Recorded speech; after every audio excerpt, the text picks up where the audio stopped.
hapon po sa lahat. Shalom everyone. Yan, wala pala kayong katabi. Yan, so handa na ba kayong magpuri sa ating Panginoon? Amen. So tayong lahat ay manalangin. Ama naming Diyos, pinupuri, pinapasalamatan ka namin sa hapong ito. Dinideklarahan namin, Panginoon, ang hapong ito, Panginoon, ay punong-puno ng pagpapala na nagmumula sa iyo. Dinideklarahan namin, Panginoon, ang maghahayag ng iyong mga salita na patuloy, O Diyos, more knowledge, wisdom, and understanding, anointing, Lord God, fresh revelation, Panginoon. Lord, we declare din, Panginoon, ang bawat isa, Lord, na hindi lalabas sa lugar na ito, na hindi ka daladala ang portion na nakuha mula sa iyo, Panginoon. Ama, maraming salamat po sa lahat ng mga biyaya na patuloy mong ibinubuho sa amin, Panginoon. Kaya po, Diyos, sa hapong ito, pupurihin ka namin, sasambahin ka namin sa Espiritu at sa katotohanan. Lord, we praise you, we glorify you. In the mighty name of Jesus we pray. Amen and amen.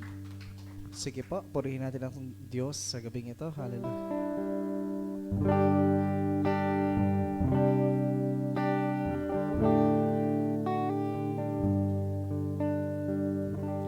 Above all powers, above all kings, above all natures and all created things,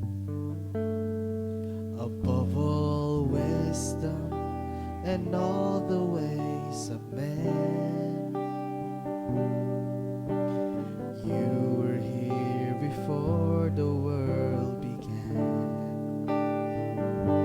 Above all kingdoms, above all thrones, above all wonders the world has ever known,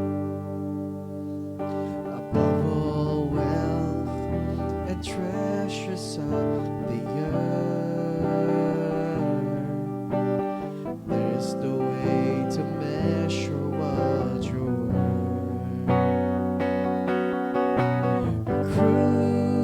Crucified, laid behind stone, to live, to die, rejected and alone like a rose, trampled on the ground.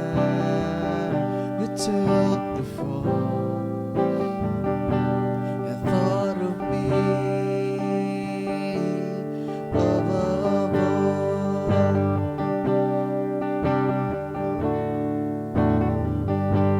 Above all powers, above all kings, above all nature and all created things, above all wisdom and all the ways of man. You were here before the world began. Above all kingdoms, above all thrones, above all wonders the world has ever known, above all wealth and treasures of the earth, there's no way to measure what you're worth. Say crucified. Crucified, laid behind the stone, you lived to die, rejected and alone like a rose, trampled on the ground. You took the fall and thought of me above all. Sing crucified, crucified, laid behind the stone, you lived to die, rejected and alone like a rose, trampled on the ground. You took the fall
deserve the glory, honor, and praises, Jesus.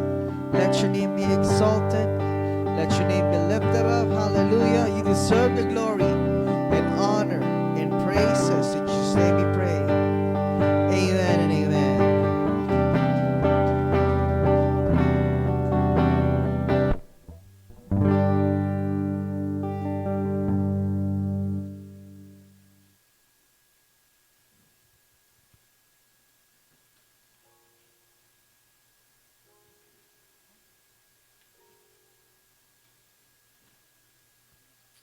Amen. Are you blessed? Amen. Masarap pong magpuri sa Panginoon. Amen. Hallelujah. Sige po, let's stretch our hands sa ating mga tithes and offering. Thank you, Lord. Maraming pong salamat sa oras na ito, dakilang Diyos. We thank you, we glorify your name. Salamat po, Panginoon, sa oras na ito. Panginoon, na itong tithes and offering na ito, dakilang Diyos, magamit lamang, Panginoon, sa iyong ikalaluwalhati, Panginoon, to expand your kingdom, Lord God. Maraming po salamat. We declare and decree, Lord God, provision, favor sa buhay ng bawat isa sa amin. Thank you, Lord. We glorify your name. In Jesus we pray.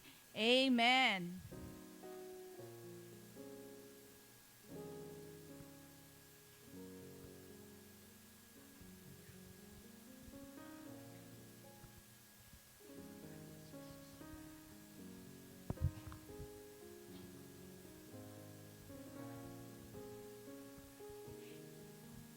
Isang magandang hapon po sa lahat at sa lahat po ng nanonood sa online. Tayo po ay pinagpalang lahat. Amen? Amen. Sige po, i-pray natin ang mensahe ito. Amang banal, sa oras pong ito, itinatas po namin ng iyong mensahe. Anoint this message, O God, na lahat ng makarinig, Panginoon, Lord, lahat ng makikinig, Lord, the anointing will flow upon them, O God, at ito ay magbibigay ng kalakasan, kaunawahan, Panginoon, sa buhay namin na naranasan, Panginoon. Maraming pong salamat sa iyong kapurihan, kapasalamatan sa pangalan ni Jesus. Amen. Hallelujah.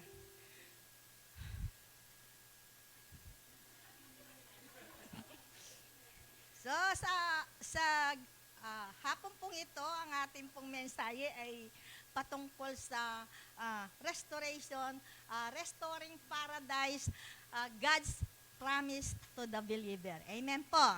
So, dito po ang ating pong tatalakay ngayon ay ang 1 Peter, ang pong teksto natin ay 1 Peter 5:10.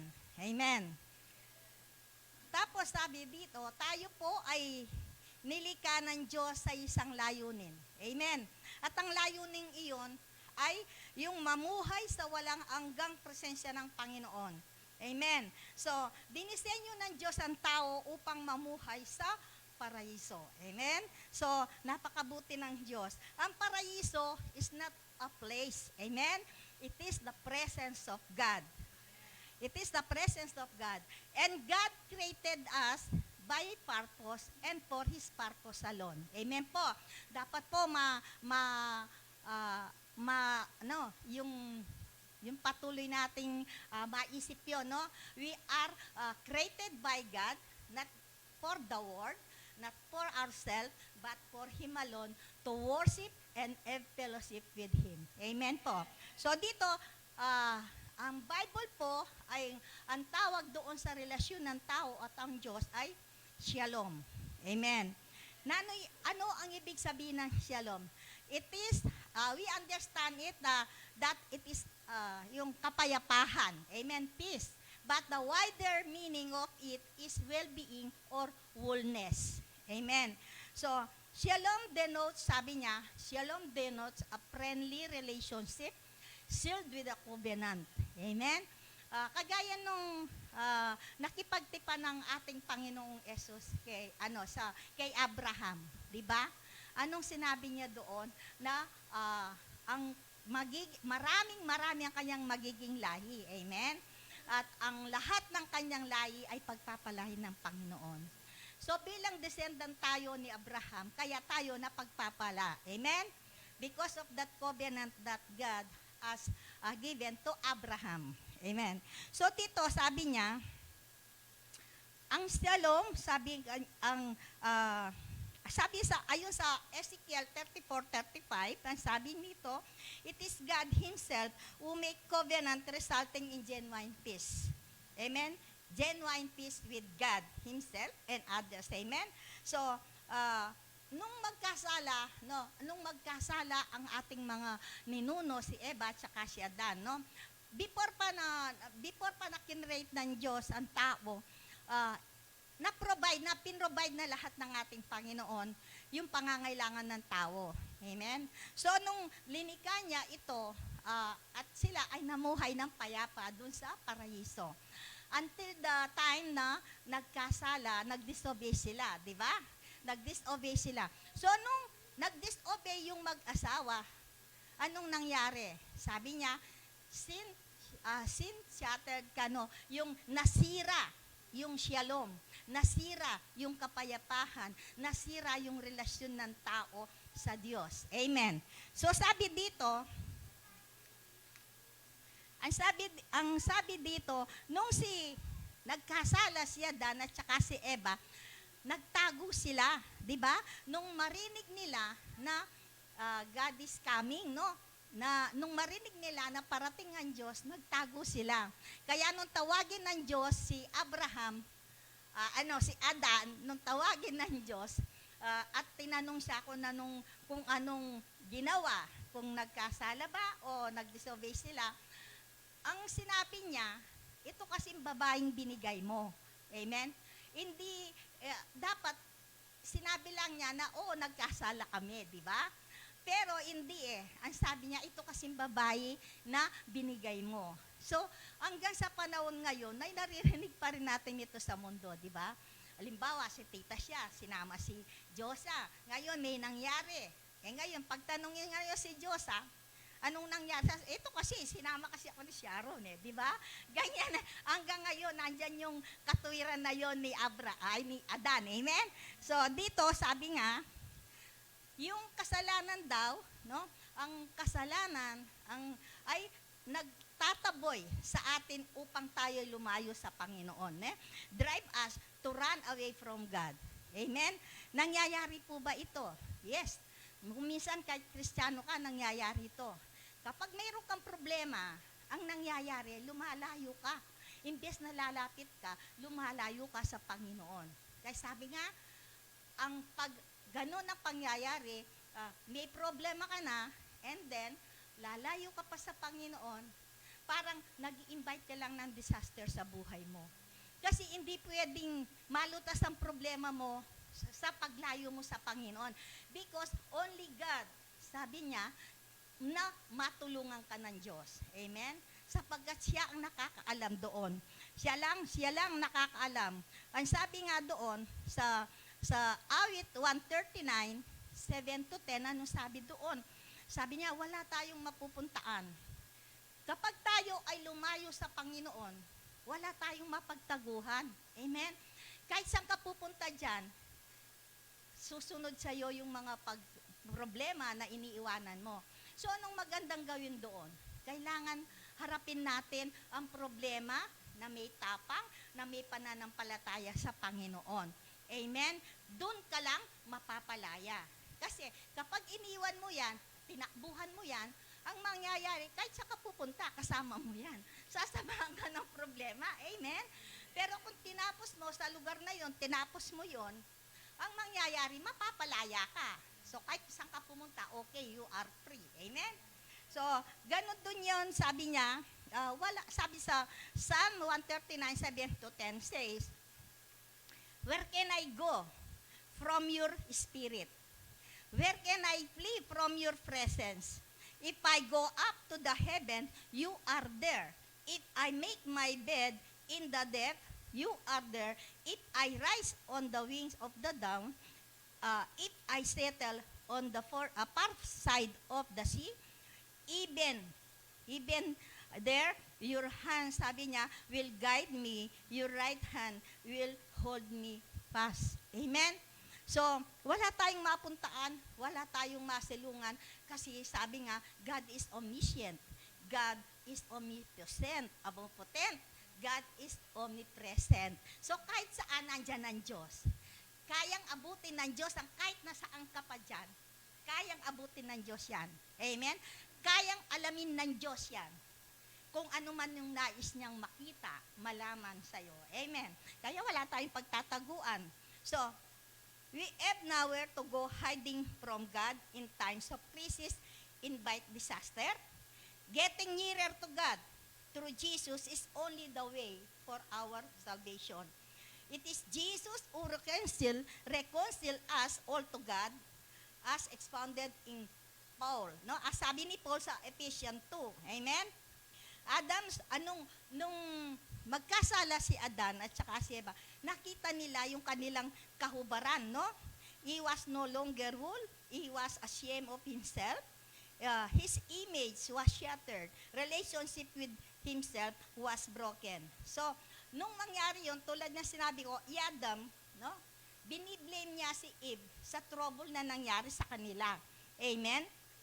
Because of their disobedience with God. So, mula doon, they were napalayas sila sa paraiso. No? Napalayas sila.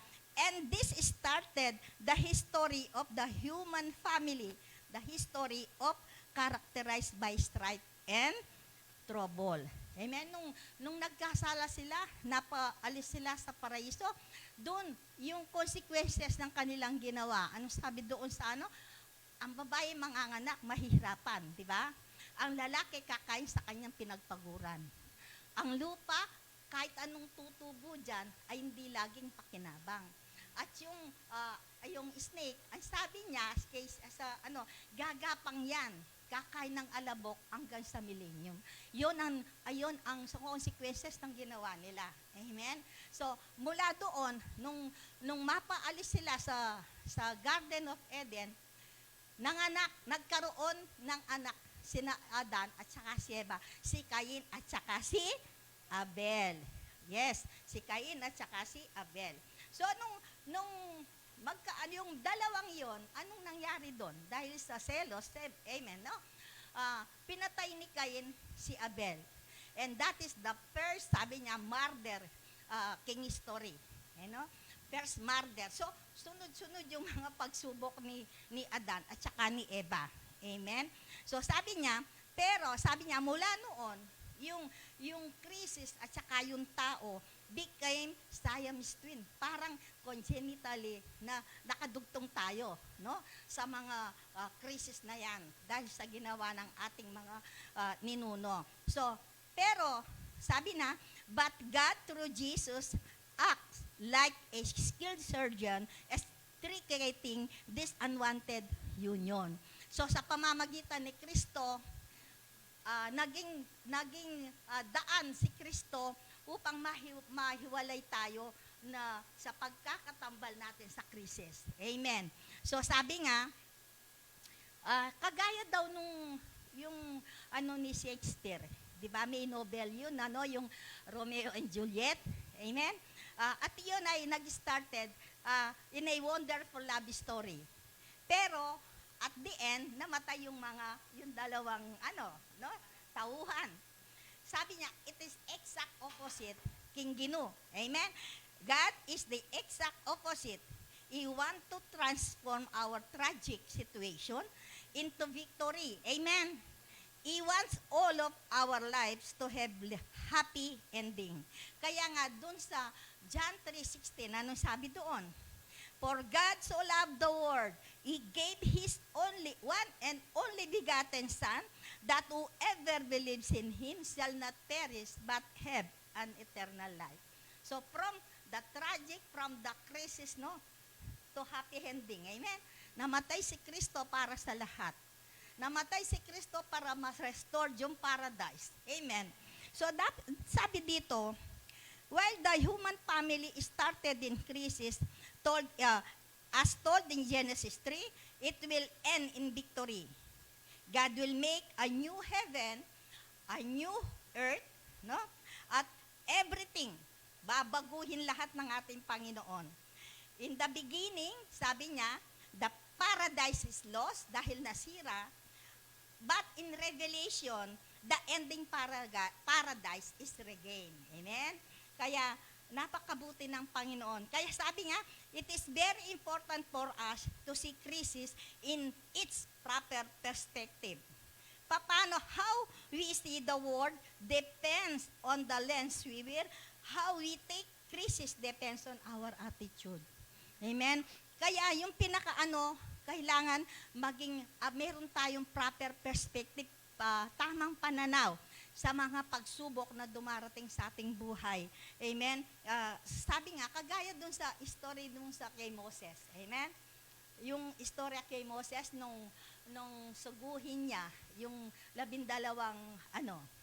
spies, ne? Kasi nung magpunta sila dun sa promised land na yon, anong nakita nila? Nakita nila na talagang magnificent yung lugar, no? It's flowing with milk and honey, sabi nga. Pero nagkaroon sila ng takot nung makita yung mga nakatira doon. Tiningnan nila yung perspective nila, yung paano nila nakita yung sitwasyon doon. Kayo anong nangyari? Dahil maling kanilang pananaw, tiningnan nila kung paano nakikita lang na ganon, natakot sila, natakot. Kaya anong ginawa nila?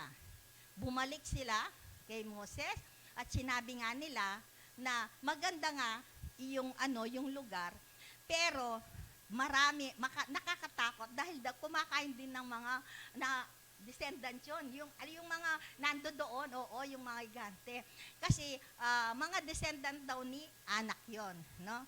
From Nephilim. Tapos sabi niya, contrary doon sa dalawa. Amen? Si Joshua at saka si Caleb, pareho nilang nakita yung sitwasyon. Pareho nilang nakita yung lugar. Pero magkaibang kanilang pananaw. Amen? Yung dalawa, meron silang tapang, meron silang magandang pananaw, proper perspective sa pagtingin nila sa lugar na yon, na kahit na malaki pa yung mga tao doon, no? Anong sabi ni Caleb? Sabi ni Caleb, kaya natin yan. Sabi niya, akyatan natin. Sabi niya, kaya natin yan. Bakit nasasabi nila yon? Kasi yung pananampalataya nila ay napakatindi, yung pananampalataya ng dalawa. Kaya sabi nga doon sa si Caleb ay pinatahimik yung mga tao sa harapan ni Moses. At sinabi niya, kaya nilang yung promised land na yon. Amen? So, sa dalawa na yon, kaya yung 10 ay nakita nila yung hindi tamang pananaw. Pero yung dalawa, dahil proper perspective yung kanilang ginamit, yung kanilang faith, nakayapak sila doon sa promised land. Amen. So dito, sana ba ako? Tapos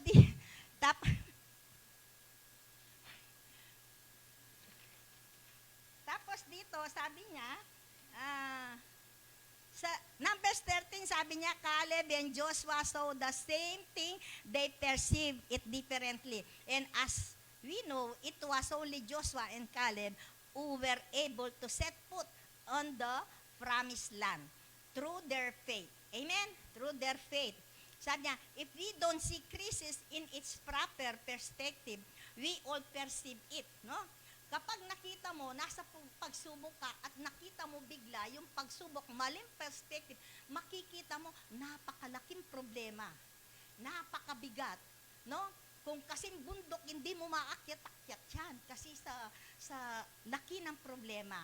Kung mali ang iyong pananaw. Amen? Pero sabi nga, it to us a giant and ourselves as a dwarf. Amen? This is the deep, sabi niya dito, defeatist. Ito ang defeatist attitude of Christian who believes that every born of God overcome the world. Amen? Sa 1 John 5:4, for whatsoever is born of God overcome the world, even yung our faith. Amen? So dito, 1 Peter 5:10, put crisis in proper perspective. Number 1, crisis is only temporary. Amen? Walang nagtatagal na pagsubok sa buhay. Dumadaan lang yan. sa paraanin mo. Amen? So, nasa attitude mo, nasa iyan, kung pananatilihin mo yung pagsubok na yon. Amen? Pero kapag alam mo, yung tama yung perspective mo, alam mo, yung problema na yon is impermanent. Amen? It is impermanent. So, sabi sa 1 Peter 5:10, after you suffered a little while, our suffering is only for a little while. It will not last forever. Sabi nga ni Robert Schuller, as written a book titled Success is Never Ending and Failure is Never Final. Failure will never have its final say to someone who believes. Amen? Walang pagsubok na hindi pagtatagumpayan ng tao. Ang pananagumpay ay patuloy, pero yung failure, walang final say yan. Mananagumpay at mananagumpay ang tao sapagkat pinagtagumpayan na ng ating Panginoon noong para sa atin. Amen. So, sabi dito, kailangan natin kailangan natin maintindihan na hindi magtatagal ang anumang pagsubok, no? It cannot take longer than that, sabi niya. Sabi nga ang sinasabi doon sa King James, yung and it came to pass, no? Kapag it come to pass, it does not leave a staying power. Amen? So, anumang pagsubok, it has no staying power. So, sabi nga doon sa awit 30 verse 5, weeping may remain for a night, but rejoicing comes in the morning. Walang gabing mananatiling gabi. Amen? Sa ayaw at sa gusto mo, darating ang umaga. Amen? So, walang mananatili sa kadiliman. Lalo na sisinag at sisinag ang liwanag ng Diyos. Amen? Lalo na sa mga mananampalataya. Amen? Because we are the light and the salt of the earth. So, sahan mang kadiliman yan, nagliliwanag tayo. Kaya walang kadiliman na mananagumpay sa mga anak ng Diyos. Amen? So, dito sabi niya, a crisis is temporary as common cold. Sabi niya, di ba walang mananatili. Kung gabaga sa common cold yan, meron time at time na mawawala yan. Kagaya lang ng pandemic, di ba? Nakakatakot ang pandemic. Pero ngayon, di ba, malaya na tayo, praise God. Malaya na tayo, hindi na tayo naka-isolate, amen? Hindi na tayo takot na lumabas. Kasi, dumadaan, paalis na lahat yan, amen? So, dito sabi niya, number 2, while we may suffer from a crisis that is temporary, we are under the care of God who is permanent. Amen? God who can make us more than conqueror. Amen? So, sabi niya, Paul, sabi niya, sa Romans 8:35, verse 35-39, ang sabi niya, who shall separate us from the love of God, of Christ? Shall tribulation, or distress, or persecution, or famine, or nakedness, or peril, or sword? As it is written, for your sake, we face death, sabi niya, all day long. We consider as sheep to be slaughtered.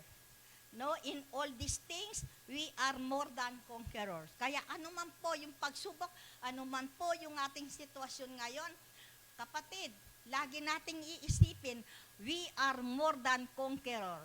We are victorious in Christ. Amen? Kasi may namatay para sa atin para managumpay tayo sa lahat ng pagkakataon. Managumpay sa lahat ng mga pagsubok na nararanasan natin. No? Hindi magtatagal, walang magtatagal na krisis sa buhay mo, kapatid. Dahil meron kang Kristo na namatay para sa iyo. Amen? So, dito sabi niya, sabi dito, that neither death, sabi niya, like neither angels, nor demons, neither the present, nor the future, nor any power, sabi niya, in the height, nor depth, nor anything else in all creation will be able to separate us from the love of God that is in Christ Jesus, our Lord. If this is the God na pinaniwalahan natin, no? Is there any crisis that can put us down? Wala, di ba? Tayo'y mananagumpay. Kasi kailangan nating makita yon, kailangan nating isaisip yon na tayo'y nananatiling mananagumpay. Hindi tayo mananatiling talunan. Amen. Yung wala kay Kristo, ang talunan. Pero tayong mga anak ng Diyos, never tayong madadown. Di ba? Never tayong madadown. Sabi nga doon sa Proverbs yun, ang sabi niya, yung mga righteous, sabi niya, never daw tayong masubsob. Never daw tayong masubsob, sabi niya. Doon sa niya, yung mga righteous, sabi niya, kasi merong kang Diyos na umahawak sa'yo, nag-aantabay sa'yo. Sabi niya, no? Kagaya daw sa bata, no? Ang bata kahit nalalakad dyan, hindi siya lubusang masusubsob, no? Dahil hawak-hawak siya ng tatay niya, hawak-hawak siya ng nanay niya, no? There is always, kagaya sa atin, abang tayo'y nakakaranas, sabi na ng pagsubok, ang pag-iingat ng Diyos ay nasa atin. Amen? Kaya wala tayong dapat ikatakot, kapatid, kung sa mga pagkakataon na tayo ay nabibigatan, dumarating yung mga pagsubok, kasi kahit Kristiyano ka, kung minsan darating yun, kung hindi mo kilala ang identity mo, hindi mo kilala kung sino ikaw, babagsak ka, kapatid.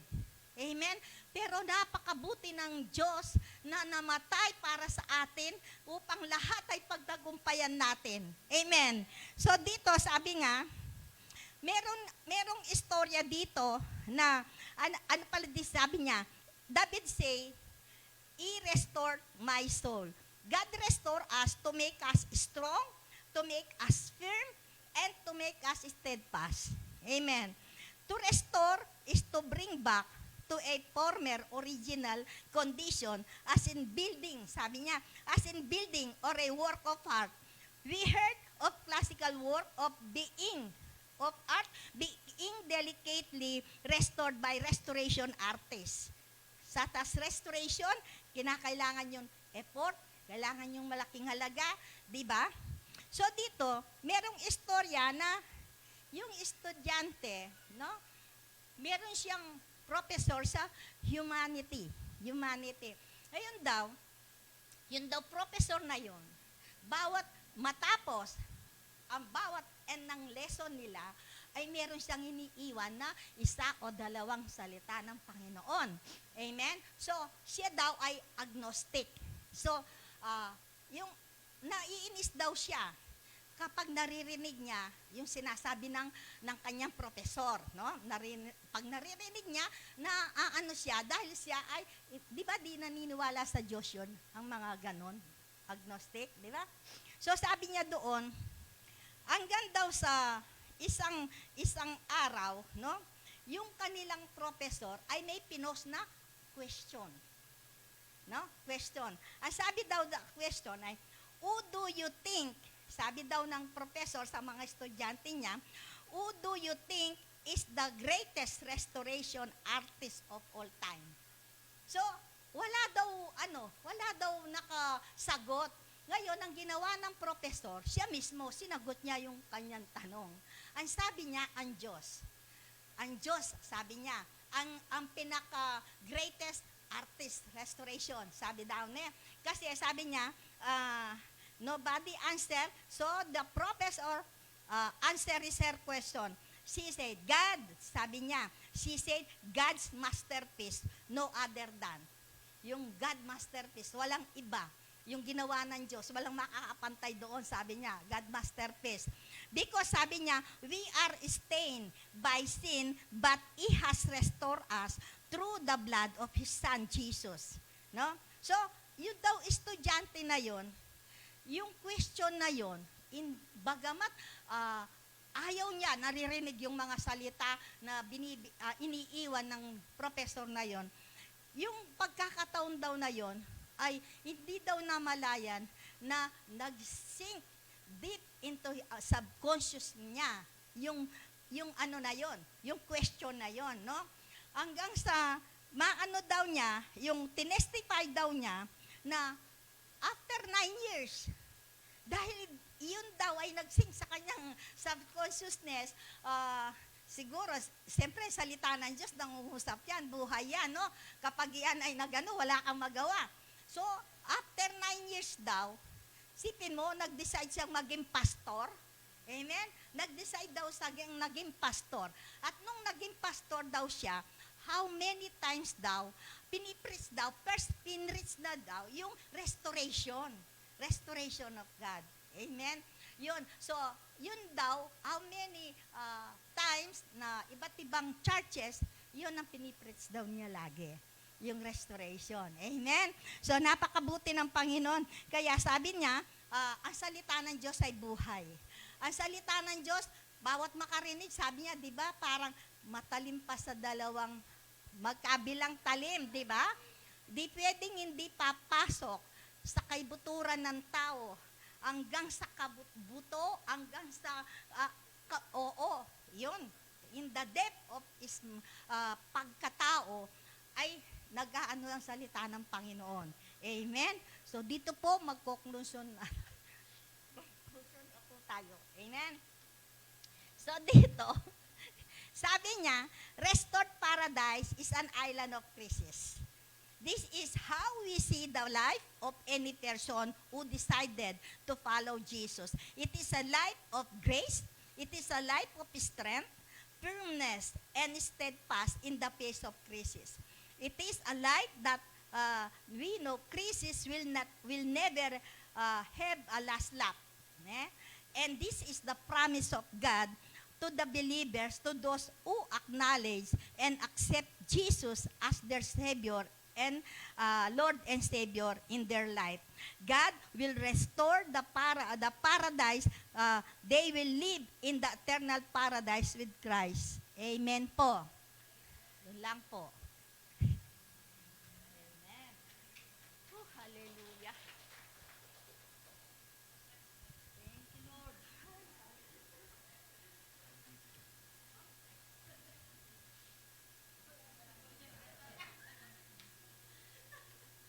Amen. Restoration. Praise God. Amen. When a person is being restored, okay, one thing should be remembered about restoration is that kapag isang bagay, isang tao ay na-restore, it means as if it is new again. As if bago siya, new person, new being, kung ano yung dati niyang being, it is the same, walang binago, as in parang bago siya. Parang kung paano siya dati, ganun pa rin siya. That's what we call restoration. So meaning, when there is restoration, okay, meaning you should not function doon sa dati. So kasi if titingnan mo yung story ng paradise, no, or your original being, and then you come into sin, na wala nagkaroon ng separation between God and His people. So meaning you are sinful. So wala yung being ng Diyos sa'yo. Wala ang presence ng Lord sa'yo. Because the word Eden, okay, the Garden of Eden, the word Eden is not a place. Eden means atmosphere. It means presence. Presence of God in Hebrew. When that's why after this present time, the Garden of Eden cannot be found. And it will never be found. You know why? Because Eden is not a place. Eden is an atmosphere. Eden is the presence of God. This is somehow God created, when God created the earth, God made a dwelling place where He can dwell, which is the Garden of Eden. And that's why where God placed mankind. Tignan nyo ginalang ng Diyos ang mundo, gumawa ng dwelling place or dwelling presence ng Lord, at nilagay niya yung tao doon. Okay? That's the first original. But when man fell into sin, ang nangyari, nagkaroon ng separation. Nawala ang Eden. Umakyat ulit. Nawala ang presence ng Lord. So for how many years God is preparing for a contingency plan? Okay? How can I win back man? That's a question. How God can win back man. So, God made a contingency plan, and He sent His Son our Lord Jesus Christ here on earth to win back, to redeem us. So when God redeemed us, okay, we all know the gospel, the grace, okay? The message of the grace is that there was a divine exchange that happened. Whoever believes in the Son, that's what God promised. Whoever believes in Him will not get perished but have an everlasting life. That John 3:16. Whoever believes in Him. That's the term. Whoever, kahit sino, kung sino. So, it was not specified what particular race, what particular country, what particular denomination, what particular culture, whatsoever. He said, whoever believes in Him should not be perished. So, when a person accepts Jesus, okay, that's when restorations happen. Okay? So, meaning, nagtutugma kung ano yung ibig sabihin ng restoration. So, naalis, napalitan, okay, yung sinful nature mo, napalitan ng righteousness, na-justify ka, nalinis ka, naging patuwid ka sa harapan ng Diyos, you're not cursed, you have been blessed, and you have an access to the kingdom of God. That is what you receive when you accept Jesus. Now, may pagkakaiba nga lang ng konti sa restoration na nangyari doon sa contingency plan. Kung dati, ang tao ang inilagay sa presensya ng Diyos. Dito sa pangalawa, ang presensya ng Diyos ang inilagay sa tao. Baligtad. Okay? That's why you have been called the church. You are a carrier of God's presence. You are a carrier of God's presence. So you don't need Eden for you to dwell into the presence of God. Eden is in you. Amen? Ang Eden ay nasa iyo ngayon. The presence of God is in you. Okay? And the best thing about it is that it's not only in one location. Everywhere you go, you have the presence of God.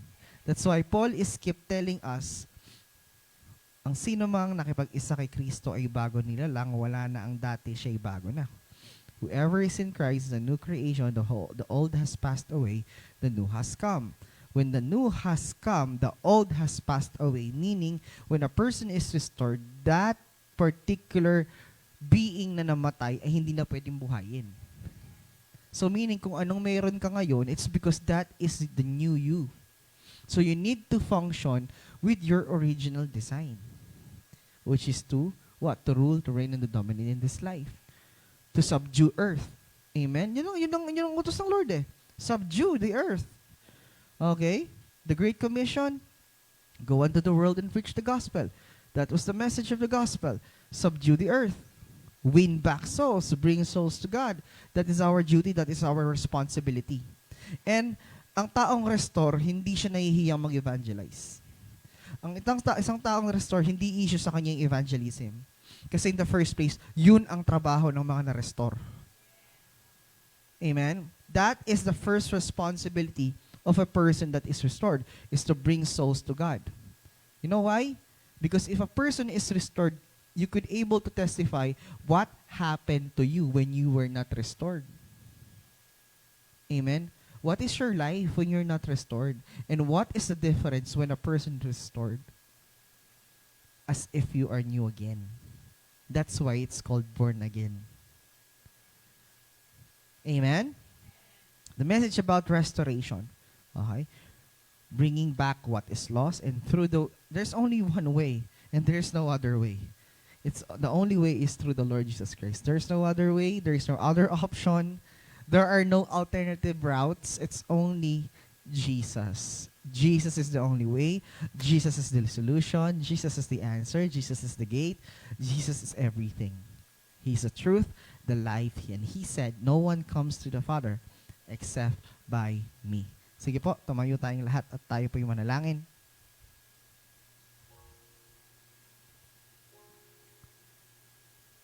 Yes, Lord, hallelujah. Thank you, Father. Thank you, Jesus. Father, in the name of Jesus, we exalted you. We are exalting you. We are honoring you today. And Lord, as we listen and as we receive your word, oh God, Lord, thank you for what we have received. We thank you for the restoration that you have given us, Lord.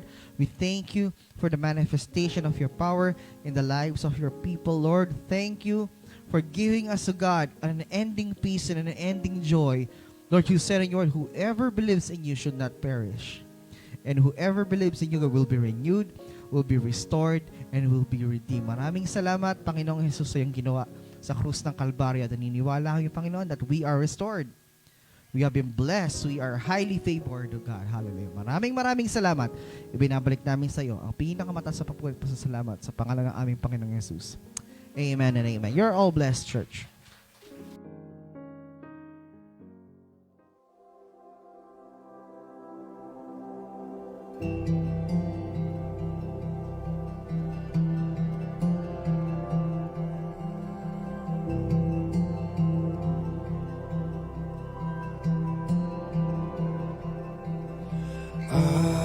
Alleluia.